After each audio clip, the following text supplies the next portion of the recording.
जय श्री राधे। पूज्य श्री सद्गुरुदेव भगवान के चरणों में प्रणाम। पूज्य श्री रुक्मणी बाई जी का जीवन चरित्र। कुछ दिनों बाद मीरा भी भागलपुर पहुंच गई। बाई को भागलपुर में देखकर भाभी जी की प्रसन्नता की सीमा नहीं थी। इस बार बाई वृंदावन में लगभग 8 महीने रहीं। इस 8 महीने की अवधि में भागलपुर में श्री महिला संघ के भीतर अनेक प्रकार के निर्माण कार्य हुए। मंदिर का ढांचा बदल गया। कीर्तन करने वाली बहनों के लिए स्वतंत्र कक्ष का निर्माण हो गया। चौका एवं भंडार घर को नए ढंग से बनाया गया। इस प्रकार अनेक निर्माण कार्य हुए। बाई के आने पर उनके द्वारा श्री राधा नाम संकीर्तन की विधिवत प्रतिष्ठा पूजा हुई, जो प्रातःकाल 5 बजे से लेकर रात्रि के 8 बजे तक होता है। कीर्तन करने वाली बहनों का भी बाई ने विधिवत पूजन और सत्कार किया। एक तथ्य और उल्लेखनीय है। बाई ने 18-19 वर्ष पहले कीर्तन मंडली की स्थापना की थी, जिनमें 18 सदस्याएं थीं। उन सदस्या बहनों के लिए आवश्यक था कि वे श्री महिला संघ के हॉल में नित्य कीर्तन किया करें। अब इस नियम में परिवर्तन हो गया। वह कीर्तन मंडली अब इस कीर्तन कक्ष में ही कीर्तन किया करे। कीर्तन मंडली की सदस्याओं तथा इनसे अन्य कीर्तन करने वाली बहनों के प्रति बाई की आदर भावना बहुत बढ़ गई थी और इन दोनों के मध्य बाई की दृष्टि में कोई भेद रहे ही नहीं गया था।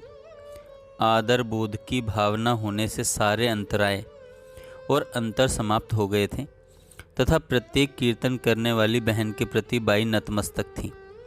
बाई कहती थी, वे बहनें कीर्तन करके भगवान नाम का वितरण करती हैं, भगवत भाव का प्रसार करती हैं, वातावरण को भगवदीय बनाती हैं। इस महान कार्य का मूल्य चुकाया ही नहीं जा सकता। कीर्तन करने वाली बहनों को जितना भी दिया जाए वह कम ही है। इनकी चरण धूलि भी जन जन को पवित्र करने वाली है।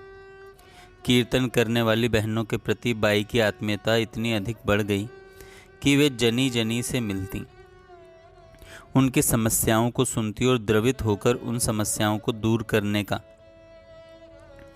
भरपूर प्रयत्न करती। उनके कीर्तन उल्लास को क्षणे क्षणे वर्धनशील बनाए रखने के लिए बाई जब चाहे तब इनके बीच में आ जाती। यह कीर्तन बाई के कमरे के पास ही होता था, अतः जब तब अपने कमरे से कीर्तन के मध्य आकर कीर्तन करने लगती। वे नामो उल्लास में अनेक बार नृत्य भी करने लगती। सारी बहनें जानती थीं कि बाई का स्वास्थ्य नाजुक है, अतः ऐसे नृत्य उमंग सराहनीय होकर भी अनुमोदनीय नहीं थी। किंतु बाई को जो दिव्य रस मिलता था, उस रसावेश में उन्हें कौन मना कर सकता था। पूज्य श्री डोंगरे जी महाराज की कथा से श्री महिला संघ को जो अर्थ लाभ हुआ, उसी से श्री महिला संघ में वह कीर्तन स्थायी रूप से चलने लगा, जो प्रातः काल से रात्रि तक होता था। इसी अर्थ लाभ से श्री महिला संघ के लिए एक भूमि खंड भी खरीदा गया। कार्य विस्तार को देखते हुए भूमि का खरीदना आवश्यक था। बाई जब वृंदावन में थी तब श्री महिला संघ के लिए यह भूमि खरीद ली गई।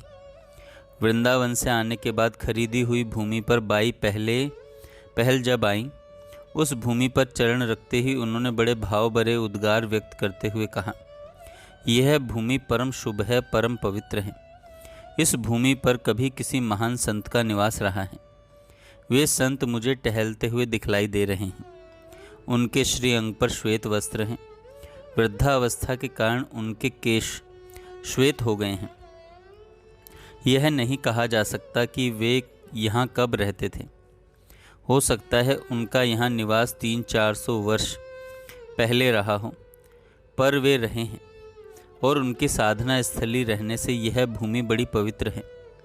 यहाँ जो भवन निर्माण होगा उसमें कोई साधना परायण प्राणी ही रह सकेगा। उसी दिन बाई ने उस भूमि पर बनने वाले भवन का नामकरण कर दिया श्री कृष्ण सदन। उस भूमि खंड पर पहले से पुराने ढंग के 2 कमरे बने हुए थे। एक दिन बाई हवेली में गई। भाभी जी के कमरे में एक विशाल चित्र था, जिसमें रणभूमि के मध्य रथ पर बैठे हुए भगवान श्री कृष्ण पार्थ अर्जुन को गीता का उपदेश दे रहे हैं। बाई ने भाभी जी से कहा, यह चित्र आप मुझे दे देंगी क्या? हाँ कहने के स्थान पर भाभी जी ने वह चित्र ही उतार कर बाई को दे दिया। उस चित्र को लेकर उस भूमि खंड के पुराने वाले कमरे में आई। साथ में एक कर्मकांडी पंडित को भी बुला लिया। उस पुराने 2 कमरों में से एक कमरे में चित्र की विधिवत प्रतिष्ठा पूजा पंडित जी द्वारा करवा दी और वहाँ पाठ का फिर सत्संग का बंधान चल पड़ा। धीरे धीरे उस भूमि खंड पर श्री कृष्ण सदन के निर्माण का कार्य आरंभ हुआ। आरंभ करने के पूर्व बाई के द्वारा भूमि पूजन करवाया गया। बाई के निर्देश के अनुसार वास्तु देवता को 51 रसगुल्लों का भोग लगाया गया। ये रसगुल्ले एक हंडिया में थे। पूजन के उपरांत बाई ने कहा, हंडिया का मुख स्वच्छ वस्त्र से कसकर के बांध दीजिए। यह हंडिया यहाँ पर रात भर रहेगी।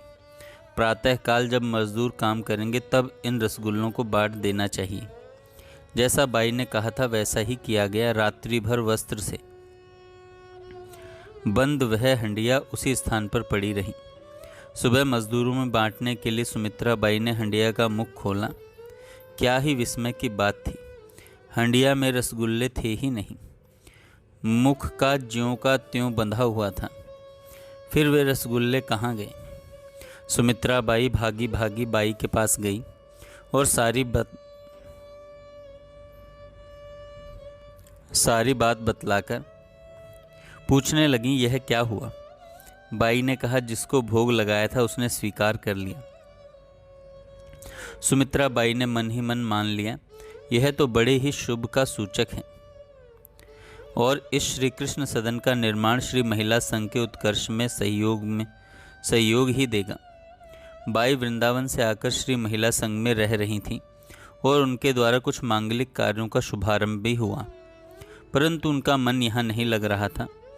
अस्वस्थता नित्य बनी रहती थी। छाती में दर्द कभी कभी भीषण रूप ले लेता था। भाभी जी ने एक लेडी डॉक्टर को दिखलाया। उसने देखकर बतलाया कि बाई के पेट में ट्यूमर है। उसकी बात पर भाभी जी को विश्वास हुआ ही नहीं। ट्यूमर का पेट में होना और दर्द छाती में होना, यह भला कैसी बेतुकी बात है। भाभी जी लेडी डॉक्टर के कथन से सर्वथा असहमत थी। रुग्ण बाई को थोड़ी बहुत होम्योपैथिक चिकित्सा का क्रम चलता रहता था। बाई की रुग्णता का रूप विचित्र था।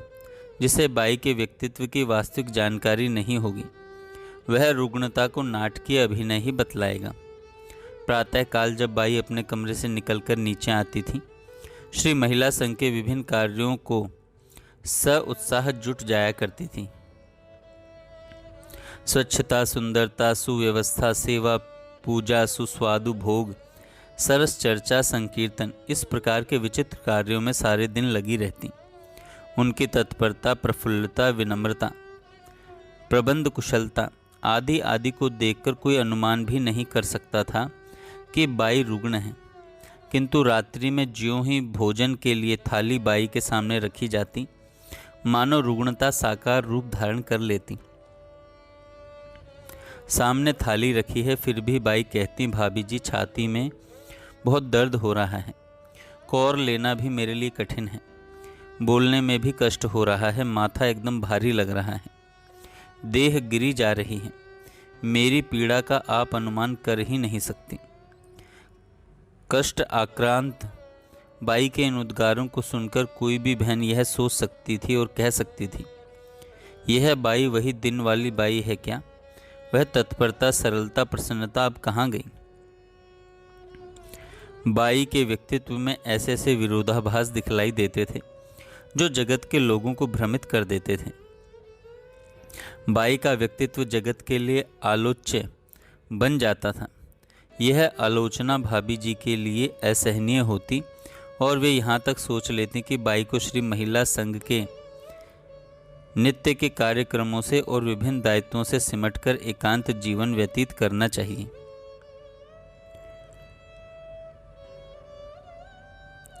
जय श्री राधे।